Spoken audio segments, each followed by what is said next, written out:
to the Euclidean geometry episode and the quantum psychology episode in a row, in-depth look at what that fight are differing in a couple of unique and interesting ways. So it is really hard. And I have spent a really long time trying to figure out how to talk about white men in a way that doesn't sound aggressively feminist, even though I am an aggressive feminist and I don't think I should apologize for that. And so that's hard. But I want to be heard, and I also want to be effective.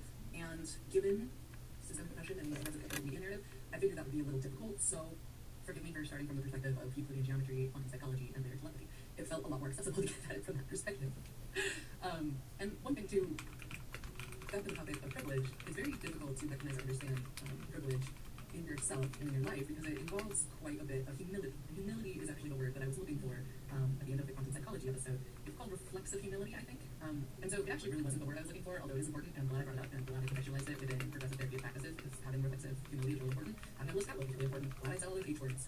But yeah, it was humility, and being able to recognize the way in which your body and your life is more protected and given an advantage over the bodies and lives of others. Even in acknowledging external facts about that, it's very easy to say, oh, well, it's a system thing. I personally, as an individual, don't have a whole lot of power to make change. And I remember the first time that I felt hope when it comes to system level change, and it was learning about women earning the right to vote. That just pisses me off. It should have been by default, right? Like, it shouldn't have had to be this thing that got earned. And the fact that it was, and it was contextualized that way, and that it always will be that way, unless we have wide-sweeping systemic change to the point in which the system is no longer recognizable, which is what I'm hoping for, that's just always going to be in our history, that we get to fight for it, that it wasn't a default right, that it, in theory, could be drawn right back. And such as our fight over our bodies, or contraceptive health. And my introduction to our ability to enact system level change was actually through the documentary Iron Jawed Angels, in which these feminist activists ended up going to prison. It was a in-depth look at what that fight for the right to vote actually looked like. Would recommend. And up to then, I had just kind of heard this, like, oh, women won the right to vote, and it had been contextualized in this, I want to call it erasive. Yeah, it was in an abrasive way. Everything that I ever heard about it was put into soft language, feminized, in a way that made it feel ineffectual or weak or like we were just so cute that they felt they had to give us that right. I don't know, maybe it's just because of the women are wonderful effect or the stereotypes that we have about women and femininity in the first place, being soft and neat and cute, and maybe less capable and competent, and we have to be given as right. But the actual feminist activists were friendly extremists. They were domestic terrorists. And so it's really important to remember that all of these rights, right, like disability rights, gay rights, I can't even call it black rights, racial rights, affirms the idea that race is a real thing. So I like the idea that race is constructed, this is a construct. It's literally biological way, it's the melding content, which is determined by where you are on the globe. So that's problematic. To reify race as though it is a more real and inflexible construct than any social creative reality. But written into the weeds.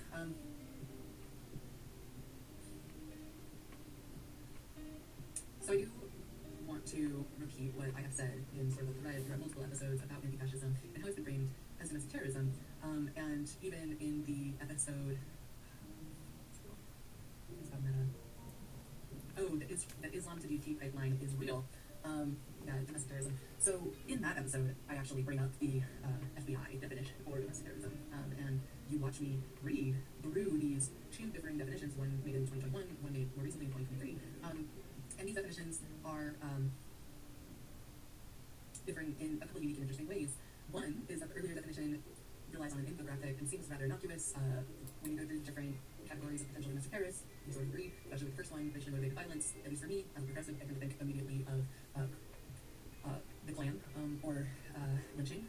Somebody mentioned tar and feathering the other day in a joking way, and they might have even been talking about me, and it was horrific because I don't think most people understand the visceral reality of suffocating to death because your epidermis is completely covered in tar. So I can't really talk about that with any objective distance, but when I first think about racially motivated violence, I'm thinking about white men perpetuating violence. I'm thinking about the Klan. I'm thinking about traditional means of defining that as a form of domestic terrorism. I'm all about it. Like, yeah. But the other items in that 2021 report started to make me question, right? Like, so I think it was environmentalism, in which I kind of said resistance is always justified if you're trying to save the species from destruction, or if you're trying to save animals from human violence. I am behind that. I'm not a huge fan of the way that we treat chickens, for example. Not cool or kind. I'm a terrible vegan. I'm not good at it. I wouldn't call myself one. I know I've mentioned that. But if I were to truly embody my values surrounding animal treatment, then I would be vegan. It would be no-brainer. So that's on me for not being embodying my values quite enough. And so it's really hard to have this discussion the way that you feel will actually be heard. And I want to talk to the people with the privilege, with the power, to open space the way that those white anti-fascists did. That was huge. And it does involve to an extent, a level of sacrifice. It involves sacrificing privilege, and it always makes me think of this quote, again, I saw it on Reddit, that says, to someone with privilege, equality feels like oppression. And I try to keep that in mind because when you have privilege, or when you have moral privilege or extreme privilege, it is very easy to not be able to notice it or accurately measure it, especially if you don't want to. I think now it's less forgivable to be ignoring your privilege. I think we all have enough literacy surrounding privilege and what that means, what your social identities experience in an embodied and personal way. I think we've seen enough examples in entertainment, in mainstream discussions, in movies and shows and music that there's no excuse, right? So at a certain point, we need to move beyond that. But as far as when it comes to physical demonstration, putting your body on the line, showing up to counteract state violence with the awareness and the knowledge that it will be actuated against you, it's asking the sheltered kids to throw themselves on the front lines. And it's first of all hard and might not be but useful, right? Like, it gained national attention. It garnered a larger space in the overall narrative. It received reactionary malignment and suppression and the labeling of anti-fascism as domestic terrorists, aggressively labeled anti-fascism as domestic terrorists. And when you see the 2023 FBI report on domestic terrorism, you see a elaboration of language. They're not using it infographic anymore. It's not innocuous. It is highly specific. And it comes up with examples for anarchists as a type of domestic terrorist actor. They moved off from anti-fascism because it's way too easy to explain how anti-fascism is anti-harm or anti-state violence. Crazy. But anarchism, or anarchists, or anarchy, is still a target that you can go out there and be like, they want chaos, they want the riots, they want the violence. And get enough fear mongering and enough thoughtless buy-in to treat it like it's a credible threat and then potentially arrest people, keep them indefinitely, tell them themselves, whatever needs to be done to ensure that movement is mangled, or otherwise slow down. Because again, it is about time. They need your money, they need your time, they need your attention. If they look at that, they lose. So anarchism comes up in the 2023 report, anarchy comes up in the 2023 report as being a credible domestic terrorist movement, especially as it relates to the violent, and remember, I don't consider property damage to be violent, I consider people damage to be violent.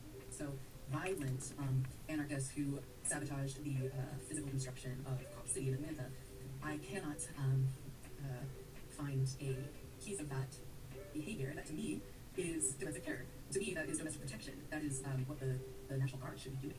And of course, military-industrial complex obviously is not going to be doing that because it's literally Cop City, right? It's training, it is militarizing the police, it's taking military cutting-edge tactics, training behaviors, all of this stuff, and trickling it down, aka forcing it down the pipe to domestic police, who are often high school graduates with 3 to 5 years of training in policing. And policing is a very nuanced topic in the extent that it is what we have had, and despite the fact that all of our legislation and everything that these enforcers are meant to be enforcing surrounds the protection of property rather than the protection of people, they are still oftentimes these highly polarized individuals. They're highly, they pull out a lot of feelings as concepts from the populace, from the common people. And again, I'm always talking to the common people, I'm talking about the common people because they have the power, the collective power to enact systemic change. So when we talk about policing and police, it's not that the average person doesn't want to be able to call a number and receive support on something from an external source that they are struggling with to the point where they need external help, right? And that's why you have different programs throughout the states that have been implementing mental health responders to 911 calls that they might be useful in, as opposed to a police response, right? They are sending the nuance of response, and that is really what is meant when people say defund the police. They don't mean stop having emergency response, because that would be absurd. They mean change the way emergency response works so that it actually serves the people and the emergencies that are happening. Going back to being designed to protect property and its relationships to the Klan, policing has historically and traditionally and intentionally been designed as sort of this like closed group vocation, where there are a lot of norms and a lot of different social incentives for continuing to see yourself as a peace officer, despite not really bringing the common people a whole lot of peace. And the worst part is these individuals do experience violence and trauma and just straight up horrific things that give them PTSD and CPTSD. They are highly traumatized people because they see really awful shit, they have to deal with really awful shit, and they're told like, suck it up, go right back out there, keep doing really awful shit. So how are you supposed to live that life or be in that role and continue to do it without creating or buying into some broader justification of your position, your positionality, your group, and what you do in the community? There are some obvious things going on here. I'm just saying that we as a collective are literate enough in these nuances that people who now are going into policing have no excuse for supposed ignorance on these topics. If I, a average citizen, perhaps you might not consider me average, but if the average citizen or even the media commentary, and especially entertainment media commentary surrounding policing is poking fun at it at this level, then people going into policing have no mistakes. You're either going into it because you are a petty, power-hungry piece of shit, or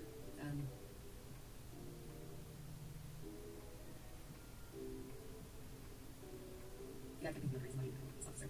I guess people do convince themselves that they're there to protect and serve. I think there is a lot of lying that they do to continue to feel as though they are the good guys. And there is a lot of national narrative, of course, under fascism, of course there is. What do you think the SS was? Do you think the SS knew or thought that they were the bad guys? No, they thought they were the good guys. They told themselves they were the good guys anyway. So there's a lot of narrative that allows police in America to continue to think of themselves as Captain America. But they're not. Captain America's way cooler. He's a comic book hero. And when Stan Lee died, I cried inside because in a human way, he embodied a lot of this understanding of paradox in a way that was kind and loving towards white men, really.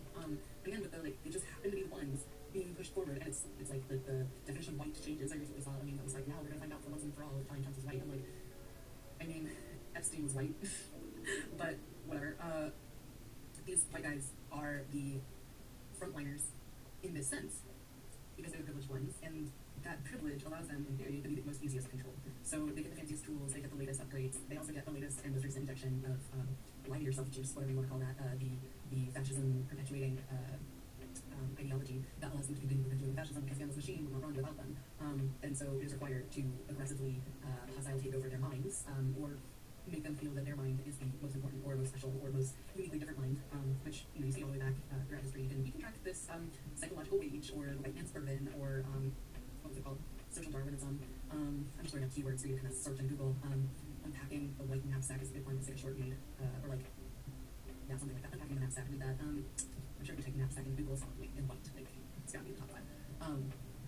Bacon's Rebellion. I could just start listing all of these historic data points, so we can follow the thread of this story that is being given, including all the way back to those statisticians that were very helpful in supporting with data, the theory that black bodies were just physically more better suited to hard labor. Really was the implication of sports at the time, because saying they were suited for hard labor was a little too racist. Recently out of slavery, still dealing with Jim Crow, I believe, and attempting to justify via science or genetics, there's a distinct racial difference in us being like, oh, white people do this and white people do that, and that's totally valid and fair. It was statisticians that originally did that, and I will go back to Karma saying, like, we are having such a problem with statistical literacy because it got abused in our society early on. But this is a fake story. It's just made up. It was made up at the time to justify certain behaviors, and it continues to get made up in different and interesting ways, but it's the same fake story. And again, with media literacy and literacy in general, I am anticipating that the American population, or the global general population, is getting too good at noticing these similarities and the falsehoods of these stories to really be content in being oppressed and being divided from one another. I just do think that having privilege is an inherent problem, because nobody wants to let go of privilege. It's nice to be safe. It's nice to have the latest gadgets. It's nice to get the best education. It's nice to have money. All of those things are nice things to have. And so, again, maybe we're pointing out that equality, true equality, should look like raising people up and giving everybody the same privileges as the white guys, rather than bringing people down and making all the white guys less privileged along with the bottom line, whatever that is. However, it would be a lot easier to ensure everybody gets the privilege of the white guys by the white guys going down underneath those with least privilege and helping raise them up. I know it's crazy, but I think that actually might bring us a little bit closer to something like equality and some kind of this extreme inequality. And then from there, maybe we can just rest together, right? Let's just establish some UBI and see what happens when the beautiful creative processes are sort of engendered by every living person being given housing, electricity, food, internet as a basic human right. I just want to see what happens when we do that. And we are very capable of doing that. The redistribution of people and health under increasing threat of climate change and economic equality is a necessary step in surviving the next century.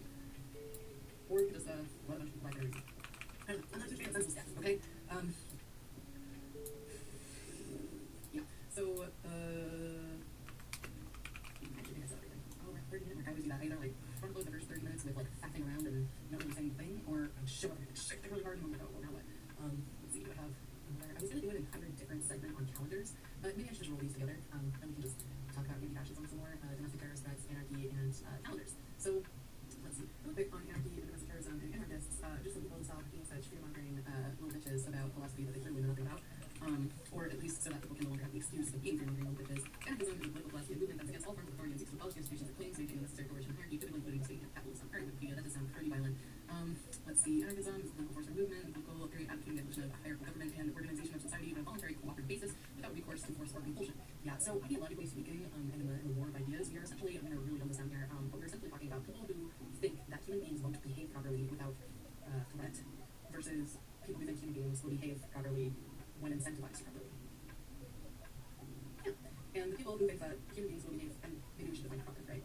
Nonviolent, cooperative, resource sharing, altruistic, supportive, engaged with community, working with good ethic and goodwill towards common goals. What else would I consider proper? Polite, I guess you're done there. I think polite and proper, I try to hold it into my confucius idea of a matter of human connection and courtesy, treating everybody like you were all a part of my court in the sense that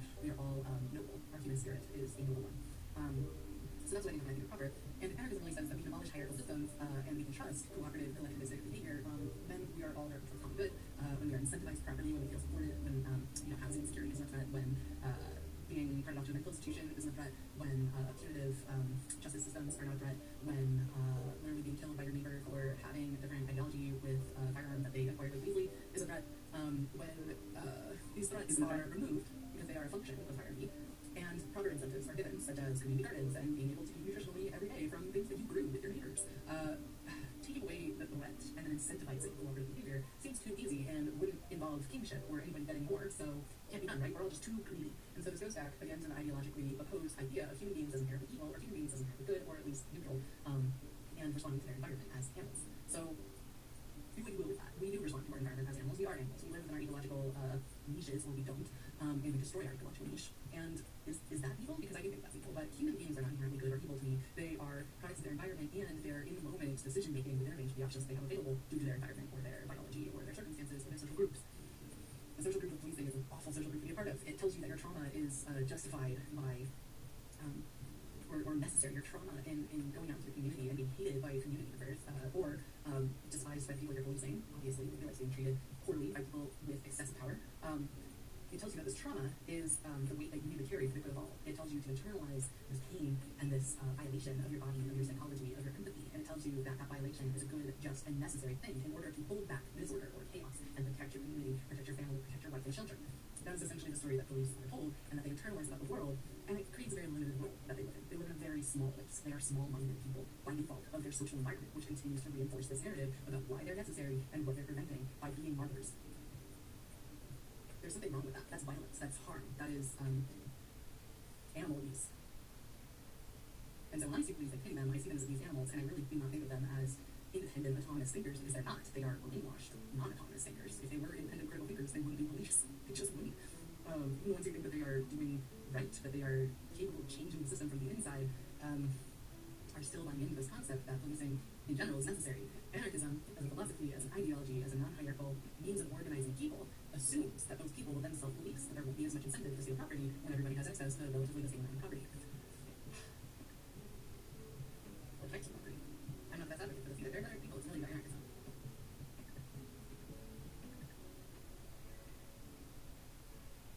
But I will continue by saying and acknowledging that the fear that goes into this hippie, way too idealistic, you don't understand the real world, girl, or if you did, you would know why I need to protect you as a white man, probably.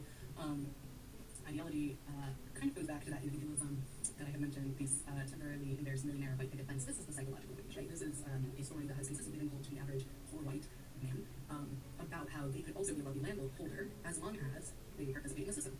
So just try harder, pull yourself up by the bootstrap. If you don't, you're still failing individualism. If you do, then it is an example of the system's success. And you see that in a lot of places. You see that with black people too. You see that with anybody who has full-hearted buy-in into the system that continues to promise wealth and privilege as long as you make it yourself, and it ignores the ways in which you will be restricted from making it yourself, and the ways in which the system aggressively resists anyone from low income, people of color, women, trans individuals, etc., vulnerable folk, neurodivergent people too. All of these folks are going to be violently pushed back by the system that intentionally favors the wealthy white landowners, men, because it was designed to protect them. It was literally designed to protect them. At the time, it was radical, and that's one reason this story of like American revolution in a positive way is still perpetuated and still does ring true to a certain extent, because that radical T in the harbor behavior is, especially to an individual, stirring. It's emotionally evocative to say, like, yes, we will throw off kingship for open commerce and a laissez-faire market, the free market, and all men will be created equal and have the same equal opportunity to life, liberty, and the pursuit of happiness. That is deeply moving. That is wonderful. It was revolutionary at the time, and it sounds really good to everybody. The implementation has been deeply flawed, and that's really when we're critiquing the system. A lot of what we're talking about is besides the Native Indigenous genocide and literally kicking out everybody who was already here, and or forced relocation, forced migration, and continued intentional rape, constructed poverty for those people, and encouraged substance abuse. So, besides all that, the critique of the system, as far as like all men are created equal, we shall have the opportunity to participate in commerce in the free market in our economy in a way that means the entire economy should, in theory, then serve the people that are participating in it, right? This is the effect of time banking and steel trades and barter economies and a variety of things that could really see a resurgence in the world capable of 3D printing and really, really wonderful waste reclamation if we could get our shit together and genuinely properly do waste reclamation and recycling and refurbishing. We do right to repair. All of the solutions are present in our technology right now. The only thing is the solution of scarcity. this false scarcity. We don't have enough resources, we don't have the time, we don't have the manpower, we don't have the technology, we don't have the ability for whatever reason to make these changes rapidly in ways that would elevate the living experience of everybody on Earth to a general, same, basic, and very high standard of living. Again, housing, electricity, food, and I'm going to include internet because talking to the rest of everybody else should be a human right. And we should talk about the ways to protect that way.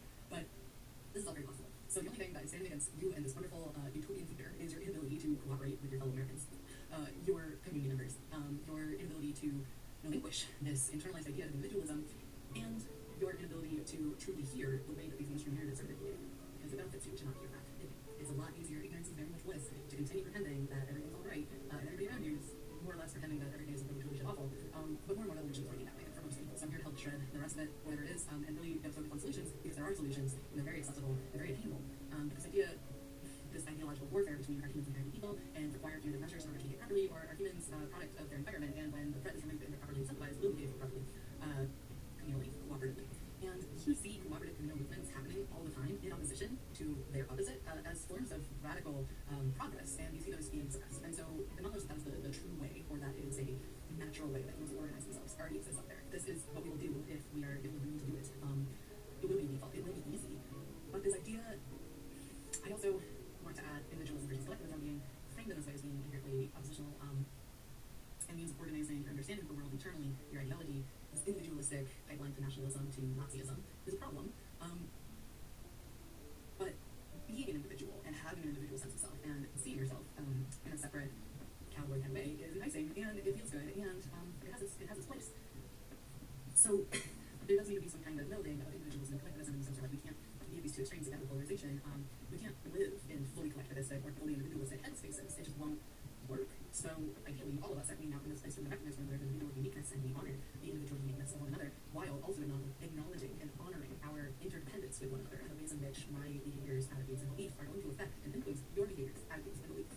And that interdependence needs to be honored and acknowledged internally. You need to do it to yourself and as you move through the world, and we need to acknowledge that loud together, interpersonally. And then as groups, again with the spheres of influence and what you can control, being internal, and then dyadic, you and one other, and then group, you and multiple others, and then on from there to national and global identities. And again, with the appropriate framing of issues at which level is being addressed.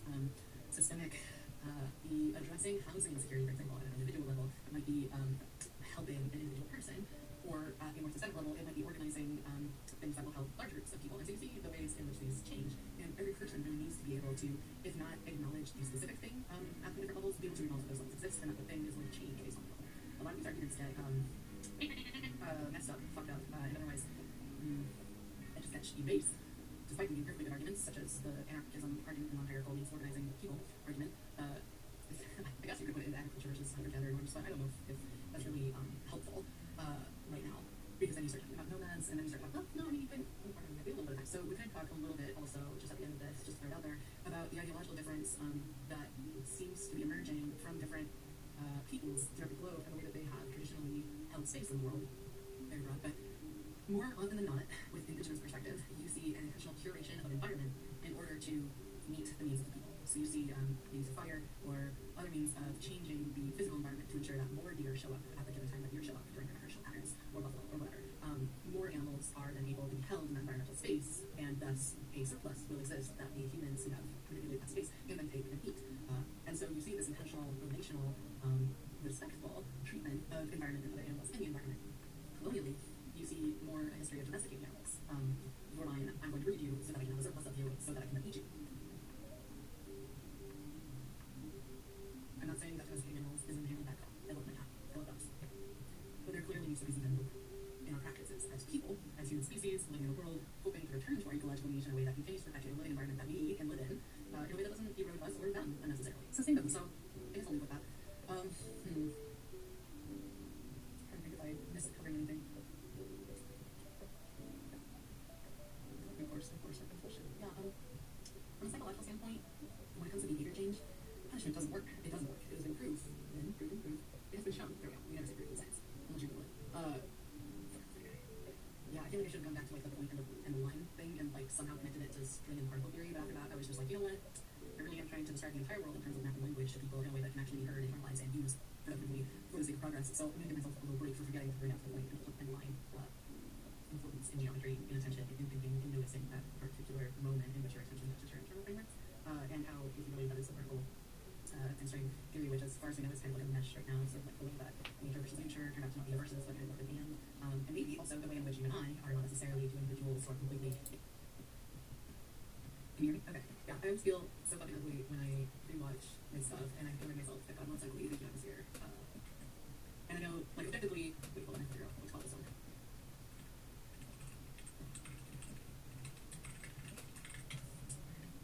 I know that I'm not ugly, I get that, and most of the time I feel that ugly, which is great. You know, I'm actually just not complaining at all. My self-perception feels rather stable, actually, which is nice. I know I've talked about having low self-esteem, and I do, but it's also relativistic, and it's improving. But yeah, rewatching that episode, I was like, oh my god, well, you're saying so much stuff, stress, just stressing myself out. But yeah, I do still want to do a calendar episode. Anarchy, Domestic Terrorism, and White Men. Sounds like a good episode. Yeah.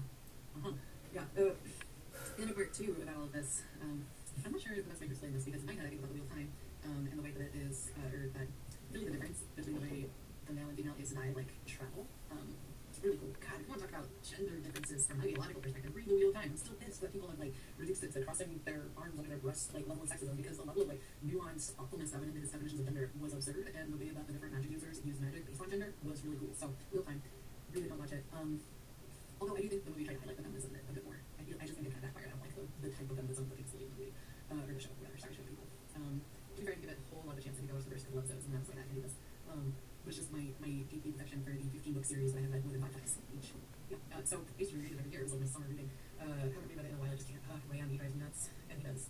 But you know, as a reader, I take the challenge like he's pissing me off because I'm acting like him, and I can't handle seeing myself reflected in this character in this way because I don't have to grow or be grow or like re-acknowledge the fact that this is okay for me, and then gotta handle it again or whatever. And yeah, I know that's what's going on. Also, he's just really annoying as a character as a person.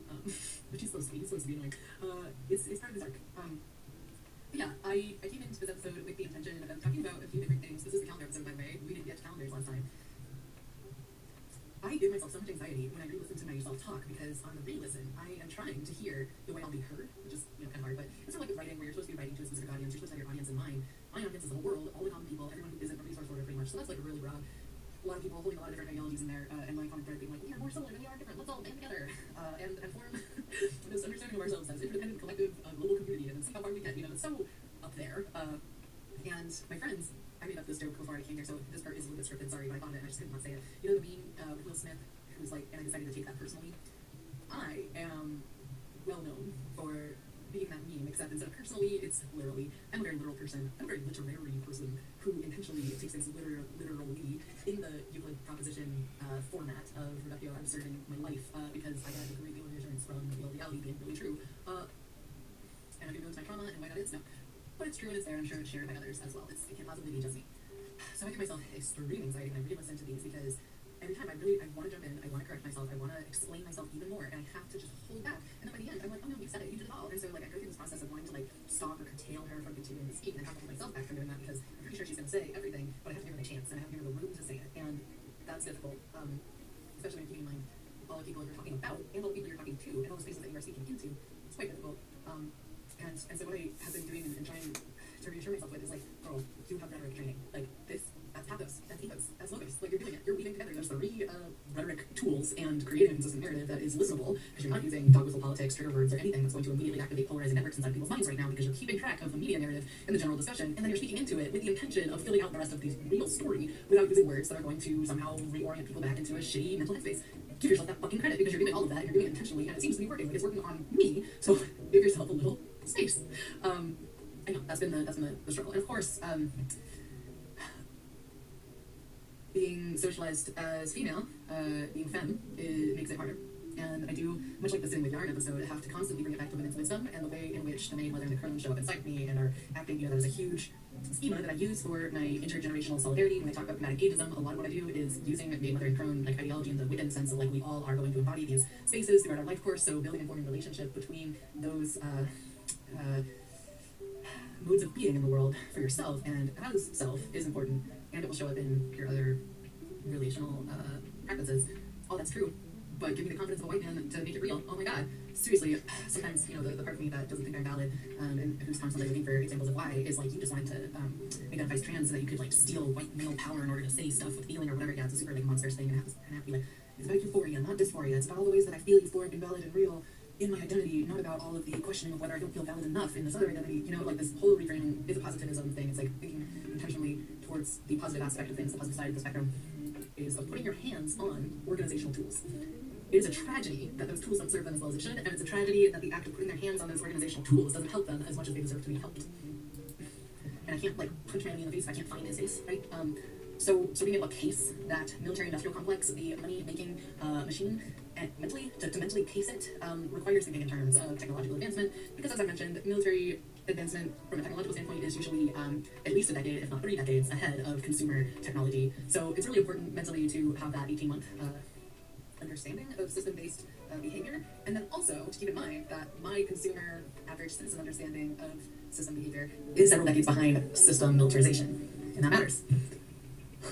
It doesn't make it impossible. It's just something that's very overwhelming that makes it feel impossible and that most people barely touch or contemplate because it's overwhelming and feels impossible. But bear with me and join my calendar conceptualization and understand that as much as this violent system is racing ahead of us with the full intent of most of us not surviving, there's this other extreme where we get to live in season, we get to eat in season, and it feeds our animal body in a way where we feel more whole and complete and are capable of cognitive advancements that can very easily outpace system advancement, because that quantum level that every person is capable of computing things in is not something that every person has a tool that can do.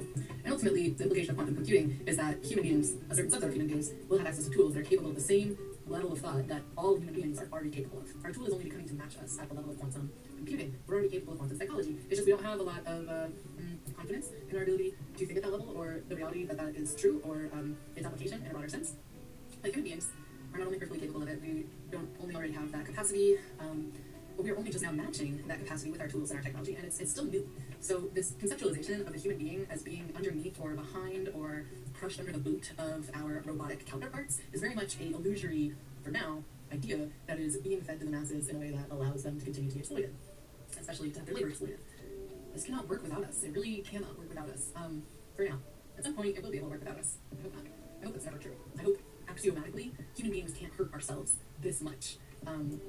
In perpetuity, I don't think I said that word right, but ongoingly, right? Again, with conceptualizing us as animals, as human creatures, as beings who are subject to our environments, our social, biological, ecological environments, and who are also capable of tending and creating and curating, cultivating, lots of C words, our environments.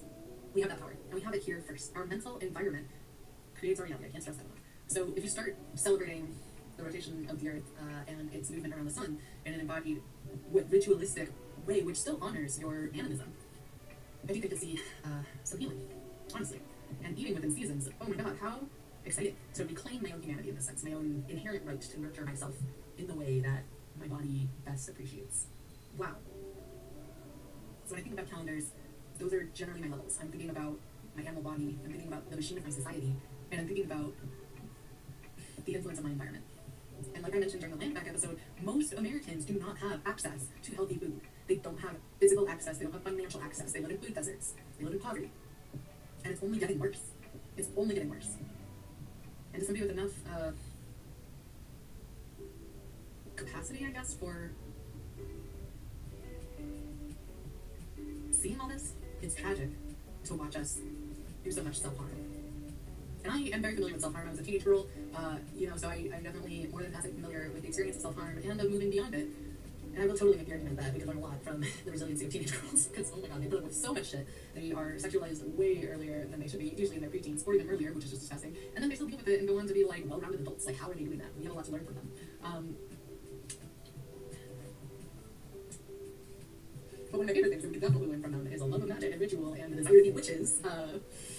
Join my coven. I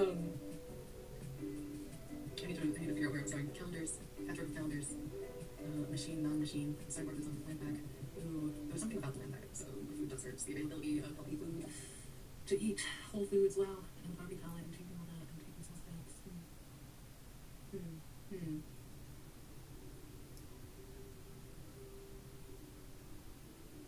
I guess I'm trying to think of other ways in which I internally alter my perceptions of time to create a self-calendar that I live by, which frees me from enslavement to a system and calendar that's designed to exploit me and perpetuate the exploitation of me and those like me.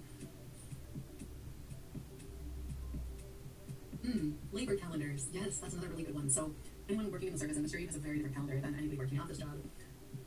And I'm not here to create illusory divides between the two groups in a way that makes them hate each other, so please keep that in mind. You are relatively the same in the sense of income inequality. The difference between you is highly minimal, and you have different healthcare concerns, but they are similar. You're dying at relatively the same rates, just in different ways. Being sedentary is nearly as bad as being an alcoholic, I think. Was it alcoholism? No, it was cigarettes. It was cigarettes, my bad. Obviously, it's alcoholism right now. Yeah, cigarettes. Being sedentary is just as bad as smoking acne. So there is much more that we have in common than that, which is different. However, office workers do enjoy a certain level of societal elevation. Social norms treat them as though they're better than service industry workers, or that they have achieved more, or that they're more intelligent, more capable, more deserving of their cube death as opposed to the on the streets death. So, do what you will with that. But your calendars are distinctly different. Labor, if you think about individual tracking of time, or collective tracking of time, through the perspective of different forms of labor, or different areas of labor, different labor sectors in our community, in our nation, even globally, those are different calendars. They live on completely different schedules and timetables. We might have a collective idea of Monday through Friday, January through December, at least in the Western world, but this breaks down very differently depending on what kind of work you do. The weekends, for example, are not one that the office worker labors through, generally. When they do, they are financially compensated more often than not for that type of labor. Or you could make the argument of salary workers ending up doing a lot more labor than if they were paid hourly due to that trade-off, and that's very true. It's not an untrue thing. Again, with this illusion that there's so much separation between these labor sectors, completely constructed, illusory, false idea, which nonetheless is real in its lived and embodied experience and its social reality, where we treat office workers as having inherently more value than service workers. But I need my french fries as badly as I need my software, personally. And I would like everybody to be compensated, well, for the work that they do. I don't care what it is. We certainly have the resources to do that. So, I'm not trying to go on a whole other labor movement rant. Sex workers, unite behind sex workers, even their sexual identities that could be supported and appraised during that movement would be astronomical. Okay, I'm not trying to go back to labor movement, that definitely should occur.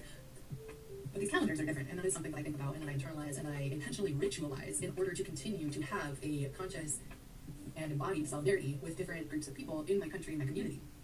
And obviously that sounds really difficult. And it is to some extent, but it also helps me keep pace and stay in the rhythm of the larger whole. So tapping into my understanding of what their calendar looks like, what their labor looks like as it changes through the week, through the day, through the month, through the year, and just keeping it in mind is a part of my practice in being a human animal, living with other humans. The Asian guy, better. Can't remember his name though. See, better philosophy. That way, and the same way with sedentary on the other end of the physically active spectrum. Gosh, I'm so full. Snoop Dogg has a song called Missionary Oral Pleasure. You get superstitious about cats too, right? You're like, oh, the Egyptians thought they could see ghosts. And we know mantis shrimp can see color spectrums far beyond what we're capable of, so who's to say they can't see ghosts? Or aliens? I want to talk about aliens recently, that's been fun. Are they aliens? No offense to all the real aliens, I'm sure you're cute. Is that what this episode should be? Should we talk about aliens existing? Is now the moment? Is now the time? I can share my abduction stories, but really it's more of a weird dream I had, but if you're going to believe in alien abductions, weird dreams are on the, what's the word, not on the table? I guess on the table, not really on the docket.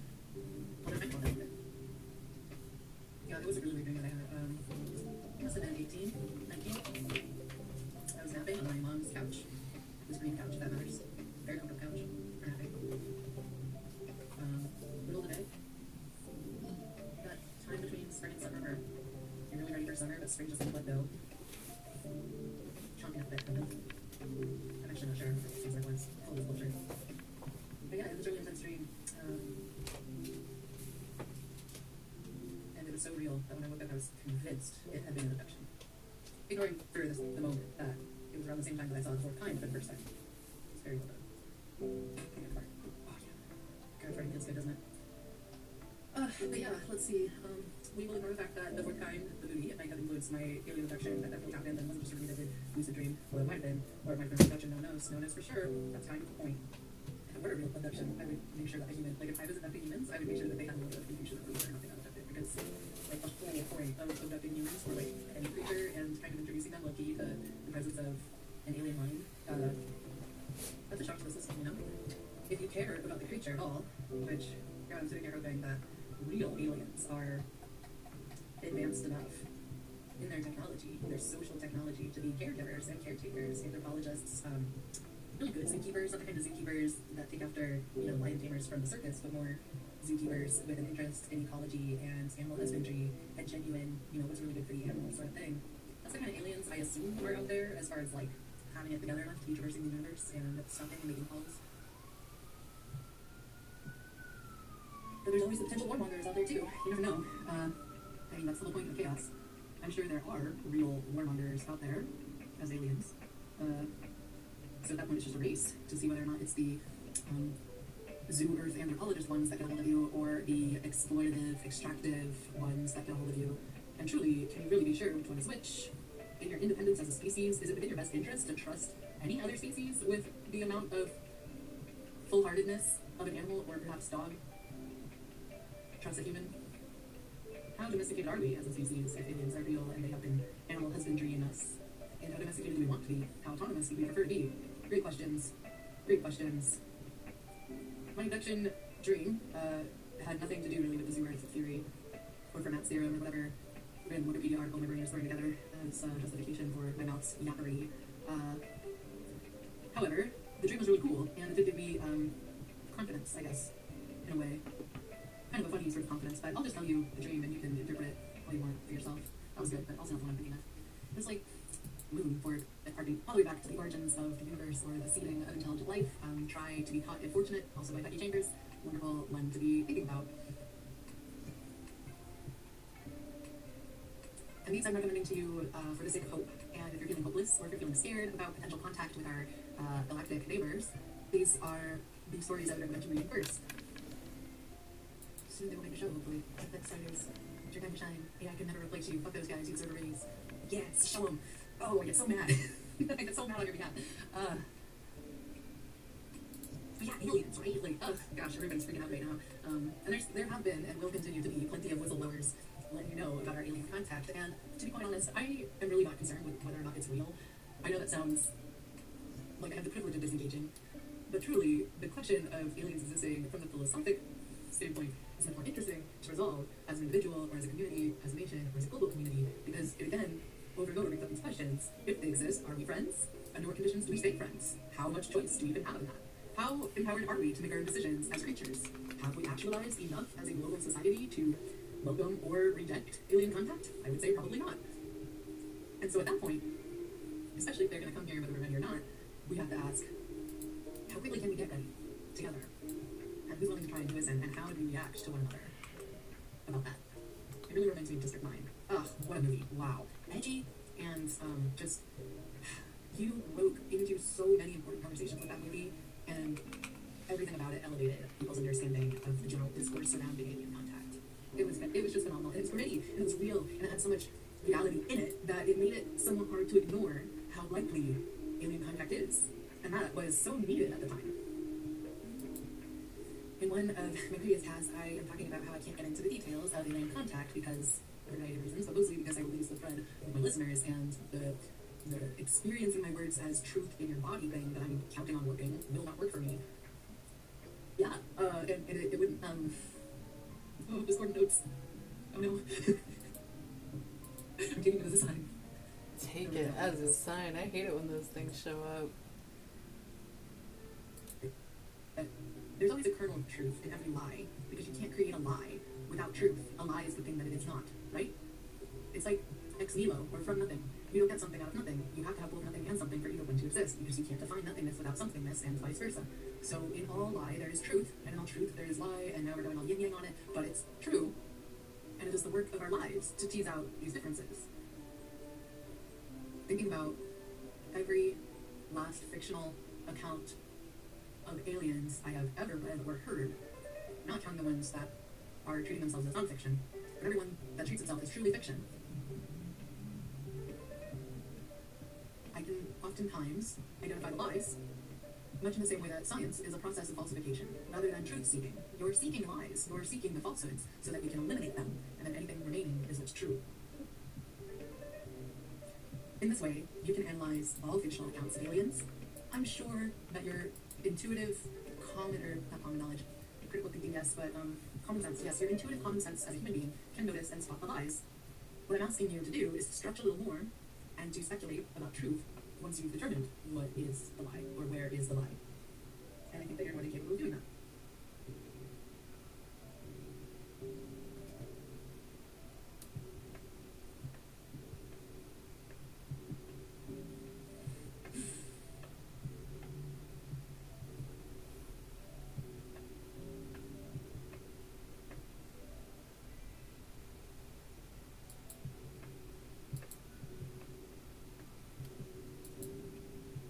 I think I'll probably fill the rest of this time just telling you my favorite alien stories, if that's okay. The first one has to be The Strangers, or maybe it's just Strangers by Dean Koontz. Oh, whoa, so good, so good. If you haven't read it, go read it. It's like this fucking thick, and it gives Dark Tower energy. But yeah, Stephen King and Dean Koontz are contemporaries, and I'm always slightly salty on Dean Koontz' behalf for not being quite as popular as Stephen King. But at the same time, for me, it means that there is a treasure trove of books and authorship that has gone untapped by more mainstream, like, awareness, I guess. So in that sense, I kind of get Dean Koontz to myself. Obviously not to myself. He's wildly popular as a novelist. So readers out there certainly know him. Anyone who's ever stocked a bookshelf in a horror section knows who Dean Koontz is. Right, but compared to Stephen King, he's a little bit more mine than yours. Talking about the rest of the world. But yeah, he had this great book called The Strangers, and oh my god, you have to read it. I'm not going to give anything away. It would really be worth a movie, or honestly a TV show would maybe do it better. But I think I would want to see it done similar to the way that they finally did the Lemony Snicket series, the series of unfortunate events, where they really they stick to the script that the author wrote, you know, and then it's just cost of production goes up, which sucks. But oh my god, the way they did series of unfortunate events when they really did it was amazing. I was so pissed at the Jim Carrey version. I've probably said this before because I'm a broken record on this topic, but Jim Carrey is the only reason that movie was good, and it wasn't at all true to the books. That was like tragedy. If we had gotten the Lemony Snicket update at that time, the way that we deserved to get it, the way that they finally did do it in the Netflix series, we would be so much further along as a species and as a community. I firmly believe that, because Lemony Snicket was a goddamn genius. He also talks about abduction, not by aliens, but by well-meaning volunteer fire departments. So do what you will with that, but when we drive away and see them, people volunteer. So don't say, let me take you, don't let me quiet here. Yeah, oh god. God, I love the VFD. Thank you, Lemony Snicket. I know that's not your real name. Let's see, The Strangers. Oh my god, The Strangers by Dean Koontz. Wow. What is Dean Koontz? Oh, I love intensity too. Oh, this isn't about books. This is about aliens. Okay. Yes, Strangers by Dean Koontz. Top alien look rec for anyone wanting to update themselves rapidly and brush up on your etiquette in order to meet real aliens and feel prepared and confident about that. Read Strangers by Dean Koontz. Yes. And then watch all of Bones. Okay. Last 15 minutes during my gush group. Not a lie. Some things are easy to show.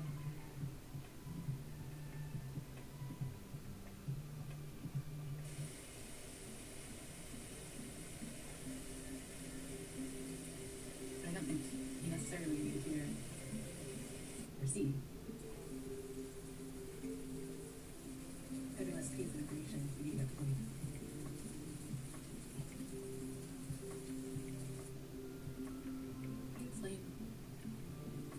Conceptualizing land outside of property before possession. The world has never been known that. Not in our current iteration as humans, anyway. How do you explain embodiment as a means of land back? Recolonizing your own home without sounding insane.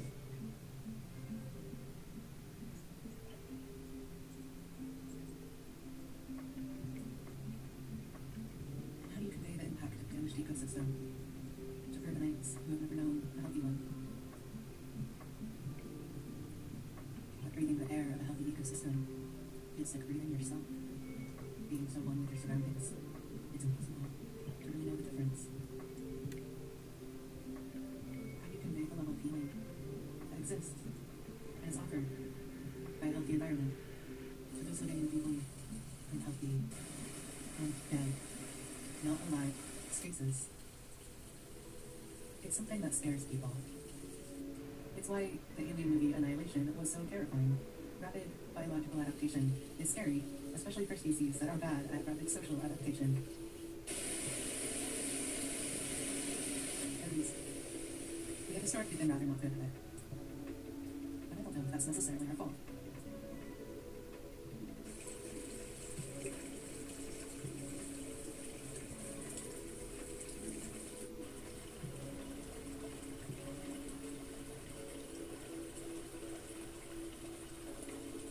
Embodiment to me is the first step. For understanding a healthy environment? How do you cultivate mindful presence in your body? When you are taught to hate your body, and you are taught unreasonable expectations for beauty, you are taught to only value your body in as much as it is visually pleasing to others of your species, or sexually gratifying to them. How do you explain rape culture to victims when it doesn't make them feel like they were asking for it?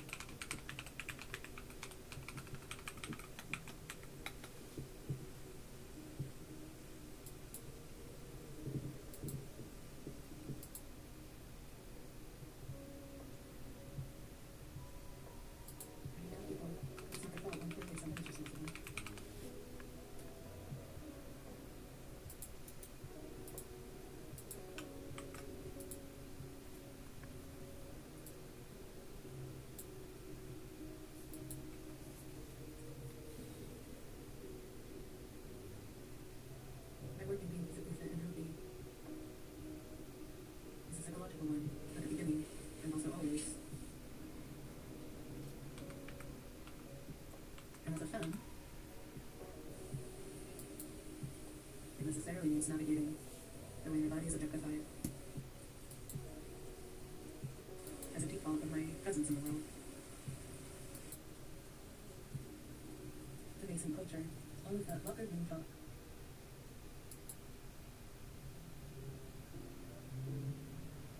All of my very real orgasms. How you live as a femme or a woman. Or bottom, really.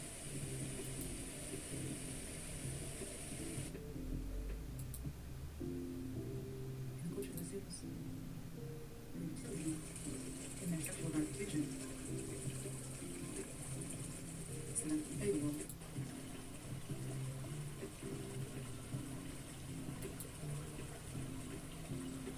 How you navigate unhealthy sexual relationships under these conditions, let alone a healthy relationship with your body or exercise or food.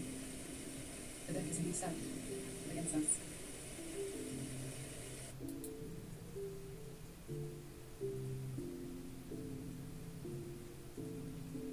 For some reason, outdoor recreation is such an important part of my physical fitness. My relationship with the outdoors is embodied by the experience in the body. It makes it easier to breathe. Most of us can't breathe or breathe in pollution every day. I used to wake up and see the smog of the city every day. I ran away from that. I wanted to breathe air that felt like water, that were called amphibian roots. I yearned for the rainforest that was deemed deforested. Although to be fair, I never wanted to encounter the southern hemisphere's bugs. Really scared of your bugs. Got some pretty big hunters.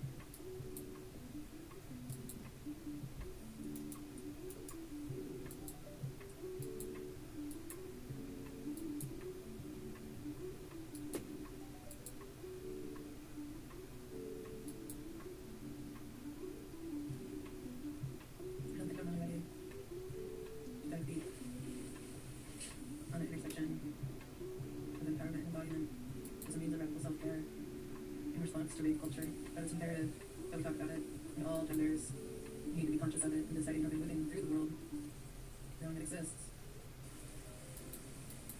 I compared the exploitation of our land to rape, and I mean it. It's one reason that social justice and environmental justice are inherently intertwined.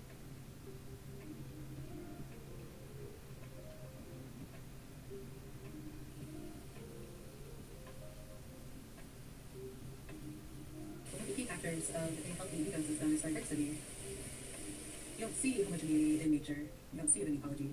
Anything homogenous dies. That's why you get a word necropolitics. It is inherently death worshipping. Death for the common people, of course. The immortality of the resource hoarders is a very important aspect of our current cutting-edge technology. It's not cost-effective to treat people, and it's not cost-effective to treat them with care or consideration, let alone to treat yourself with care and consideration. It is very lucrative to have a population that hates themselves.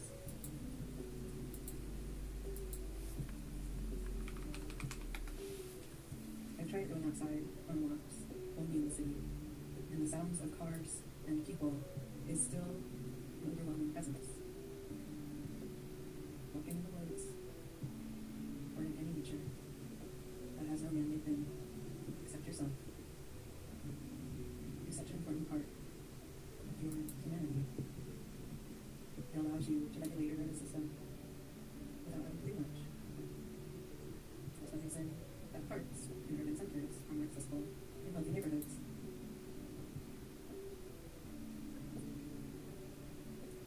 And that's one reason people who make and protect parks are beloved by all.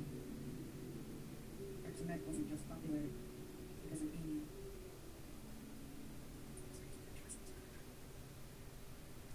It was popular because we love parks. Because we love the idea of government actually working for the people. Because we love the idea of a sophisticated society at national and global levels that protects our best interests.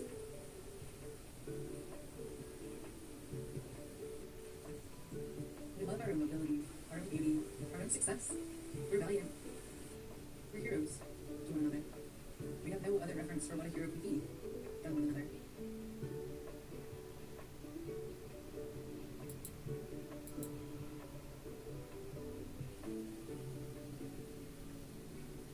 I know I haven't, and I won't be, entirely coherent yet about the relationship of physical fitness and race culture.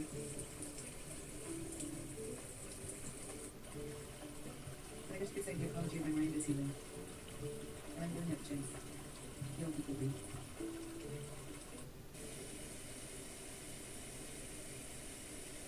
And luckily, I have enough of an example of what a healthy environment looks like that I'm fairly confident that that healing and growth will be rapid.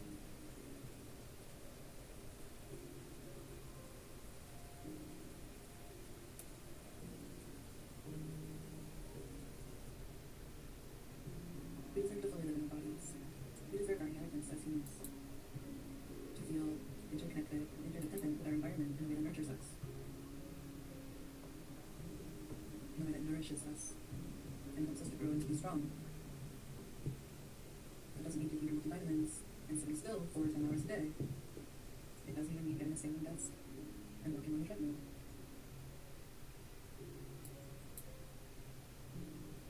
It means staying with invasive species, participating in local restoration efforts, replanting trees along riverbanks, replanting coastal regions,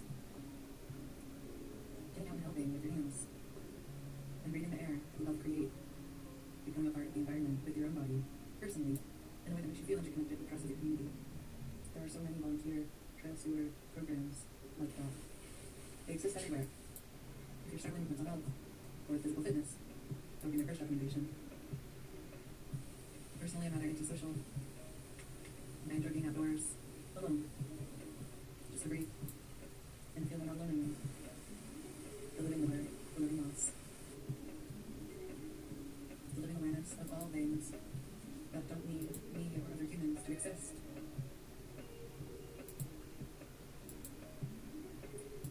I truly believe that our special alienation from our environment has led to codependency among our species, while at the same time encouraging a lack of awareness for interdependence with other species, let alone the interdependence that we need to honor within ourselves.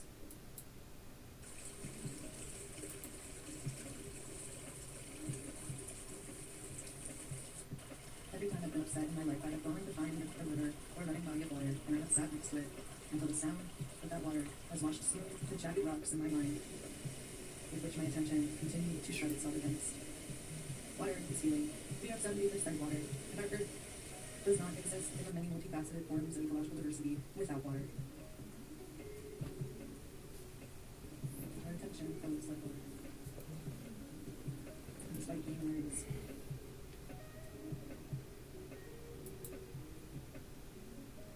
find myself in my triple. Just like that Elements show.